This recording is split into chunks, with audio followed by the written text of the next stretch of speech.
Paz do Senhor Jesus, meus amados irmãos. Estou aqui mais uma vez e quero falar algo que está acontecendo, principalmente no Brasil, ao qual está trazendo muita confusão e muitas pessoas vindo reclamar da situação a qual estamos vivendo. E às vezes as pessoas colocam tudo isso no mesmo pacote. Eu quero dizer sobre a igreja.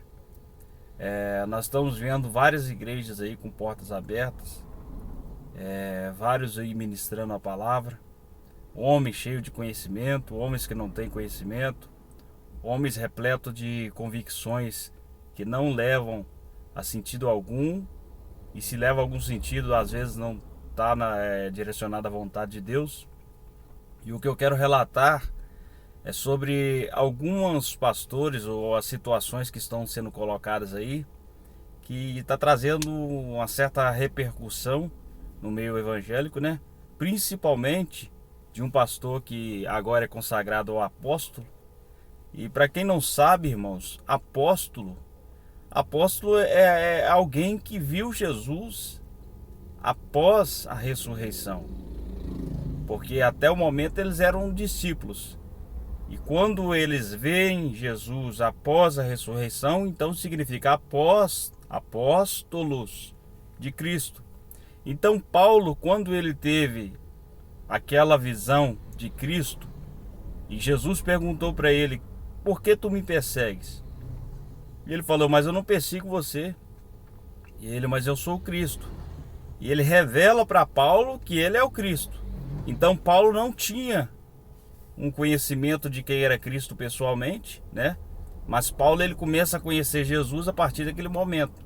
Isso foi uma das maneiras que Paulo conheceu Cristo de verdade, né?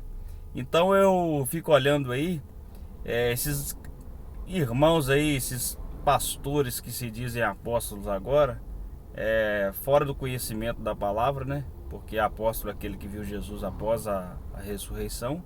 E depois que Jesus foi assunto aos céus, nenhum olho viu ele pessoalmente, né? A gente vê a aparição aí de anjos, vê o próprio Espírito Santo se manifestando aí para a igreja, né? Então é difícil entender essas coisas. Principalmente pastores que se dizem pastores, né? Que fica fazendo videozinho cantando, dentro do banheiro ainda, né? Praticamente sem roupa, né? Sem vestimenta alguma. E se dizem pastores de ovelha. Eu tenho um recado para você, meu querido. Você me desculpa, mas você é pastor de lobo. Porque se as suas ovelhas estão seguindo você, são como você, tá? Porque pastor de ovelha, primeiro, ele tem que ter veste de pastor, tá? Para cuidar de ovelha. Ele tem que ter reverência no meio da sociedade. Não acha que você não representa o meio evangélico, que você não deve se portar como um pastor de verdade, tá?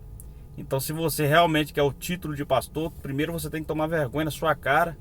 Primeiro você tem que entender quem é Deus de verdade, porque talvez você não conhece o Deus vivo, verdadeiro. Porque tem muitos aí dizendo que conhece Deus, mas conhece somente nas Escrituras. Conhecer Deus não é só nas Escrituras, não. Conhecer Deus tem que ter intimidade com Deus.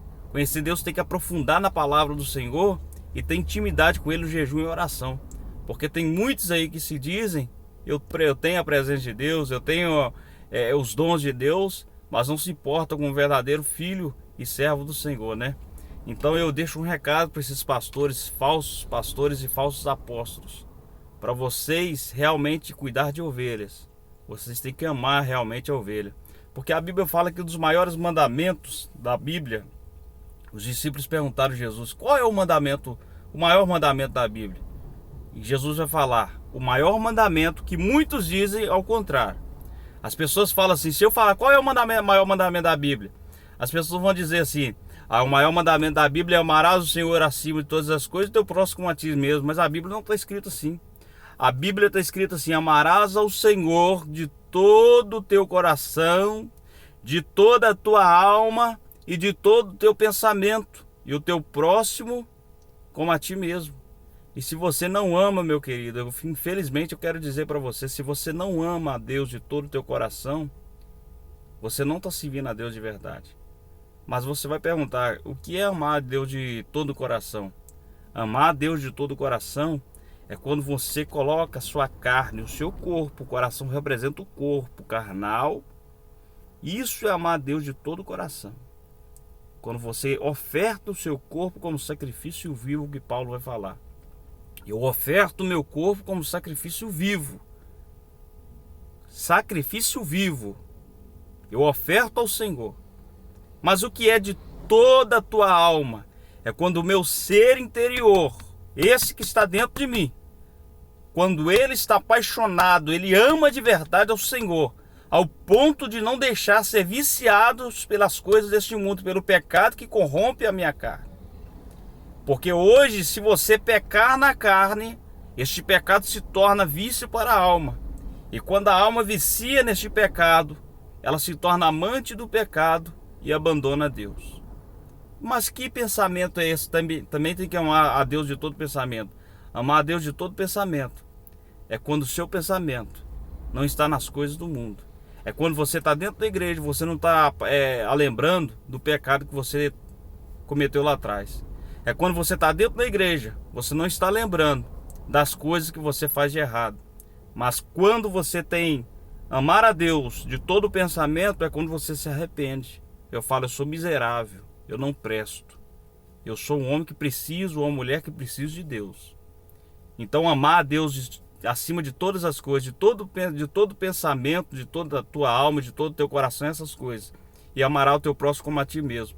E se você pensa fazer o mal ao teu próximo, meu querido, infelizmente, você não ama a Deus. Porque quem faz o mal para o próximo, ele também deseja o mal para si próprio. Então vocês, pastores, se realmente você ama o próximo, dê um bom testemunho de pastor de verdade. Dê um bom testemunho para a nação brasileira. Porque é isso que a nação espera de vocês. Porque escândalos e mais escândalos estão surgindo, sabe por quê?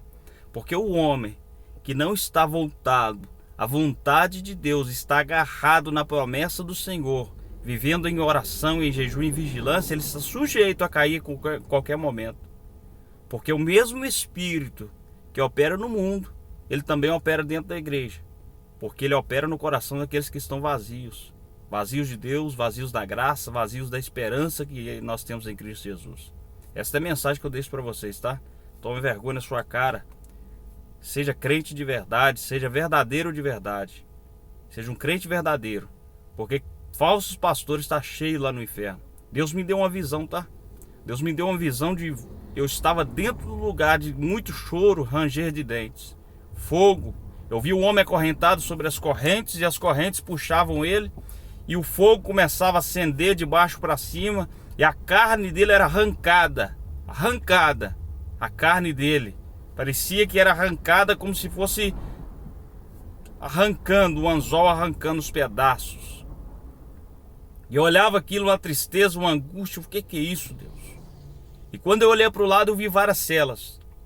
E nessas celas tinham vários homens ali. E quando eu me aproximei, eles, vem cá, próximo de nós, vem cá. E eu me aproximei deles. Eles olharam para mim e falaram, ei, avisa para os pastores lá em cima, para os presbíteros, que este lugar aqui é verdadeiro, o inferno é real. Fala para eles pregarem a verdade e viverem a verdade, porque esse lugar, ninguém merece ficar aqui. Diga para eles, por causa do pecado nós estamos aqui. E por causa do pecado, vocês que é pastores, se vocês não vigiar, vocês vão para o inferno. E a mensagem é bem clara. A Bíblia fala que só há dois caminhos, o céu e o inferno. E tem muitos parando de pregar sobre o inferno. Porque estão criando pastores aos seus ouvidos, que querem ouvir aquilo que eles querem. Então, você que está acompanhando um pastor, um falso pastor, a maioria de vocês não gosta nem de ler Bíblia. E querem pegar algumas partes da Bíblia e colocar como coisas prevalecendo aquilo que vocês estão vivendo. Então vocês vivam a verdade, sigam a verdade, porque a verdade liberta o homem, tá? Que Deus abençoe a todos.